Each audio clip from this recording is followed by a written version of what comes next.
اعوذ باللہ من الشیطان الرجیم، بسم اللہ الرحمن الرحیم۔ رسول خدا صلی اللہ علیہ وآلہ وسلم کا فرمان ہے، جو شخص اپنے زمانے کے امام کی معرفت حاصل کیے بغیر اس دنیا سے چلا گیا، گویا وہ جاہلیت کی موت مرا۔ ہمارے ساتھ تشریف فرما ہے مولانا عباس ناصر نقوی صاحب۔ ان سے ایک سوال پوچھتے ہیں جو اکثر مومنین کرام ہم سے پوچھتے رہتے ہیں۔ قبلہ، ہم امام زمانہ علیہ السلام کی صحت اور سلامتی کے لیے دعائیں مانگتے ہیں، کیوں مانگتے ہیں؟ کیا انہیں ہماری ان دعاؤں کی ضرورت ہے؟ اعوذ باللہ من الشیطان الرجیم، بسم اللہ الرحمن الرحیم، وبہ نستعین انہ خیر ناصر و معین۔ دیکھیں برادر، یہاں بات ضرورت کی نہیں ہے، یہاں بات رابطے کی ہے۔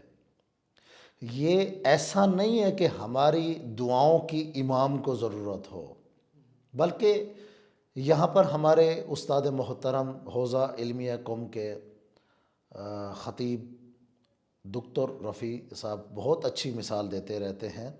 وہ فرماتے ہیں کہ جب کوئی انسان سفر پر جاتا ہے، جب وہ واپس آتا ہے تو اپنے بزرگوں کے لیے کچھ تحفے، کچھ ہدیے، کچھ تحائف لے کر آتا ہے۔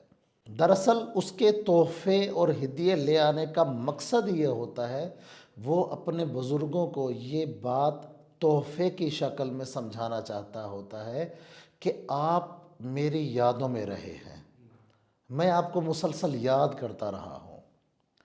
بالکل ایسے ہی مثال ہماری امام کے ساتھ ہے۔ جیسے تاریخ میں ایک واقعہ ملتا ہے، ایک شخص تھا جس کا نام عبد الرحمن تھا۔ سامرہ گیا متوکل کے پاس، اس غرض سے کہ متوکل سے کچھ ہیلپ لے لے گا۔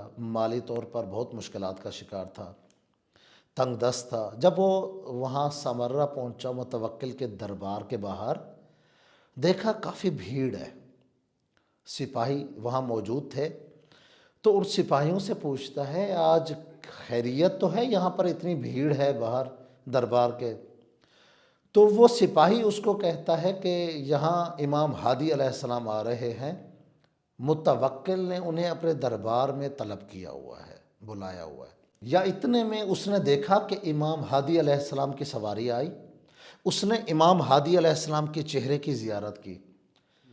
جانتا نہیں تھا امام ہادی علیہ السلام کو، شیعہ نہیں تھا، مگر جب چہرے پر نگاہ آئی، دل ہی دل میں سوچنے لگا کہ اے اللہ، کتنا خوبصورت جوان ہے، یہ نہ ہو کہ متوکل اس کو کوئی نقصان پہنچائے۔ دل میں دعا کی، یا امام کی سواری اس کے قریب سے گزری، امام نے اس کا نام پکار کر فرمایا، اے عبد الرحمن، خدا نے تمہاری دعا مستجاب کی ہے، یہ ہمارا نقصان نہیں کر سکتا۔ جو تم نے ہمارے حق میں دعا کی ہے، اس کے بدلے میں نے بھی تمہارے حق میں 3 دعائیں کی ہیں۔ تمہیں خدا طول عمر عطا کرے گا، تمہیں خدا نیک اور صالح اولاد عطا کرے گا، اور تمہیں خدا بہترین رزق عطا فرمائے گا۔ تاریخ میں ملتا ہے کہ یہی عبد الرحمن کہ اللہ نے 10 بیٹے عطا کیے، رزق فراوان عطا کیا اور طولانی عمر عطا فرمائی۔ اس کا مطلب یہ ہے کہ جب بھی ہم امام کے لیے دعا کرتے ہیں تو امام کو ہماری دعا کی ضرورت نہیں ہے، بلکہ یہ دعا پلٹ کر ہمارے ہی لیے فائدہ ہو جاتی ہے۔ اس کی وجہ یہ ہے کہ جب ہم امام کی صحت و سلامتی کے لیے دعا کرتے ہیں کہ اے پروردگار ہمارے امام کو صحت و سلامتی عطا فرما، تو امام بھی پلٹ کر ہمارے لیے دعا فرماتے ہیں۔ امام دیکھتے ہیں کہ کون دعا کر رہا ہے، فلاں دعا کر رہا ہے۔ امام فرماتے اے اللہ، اس نے بھی میرے حق میں دعا کی ہے، تو بھی اس کو سلامتی عطا فرما۔ مقصد یہ ہوتا ہے۔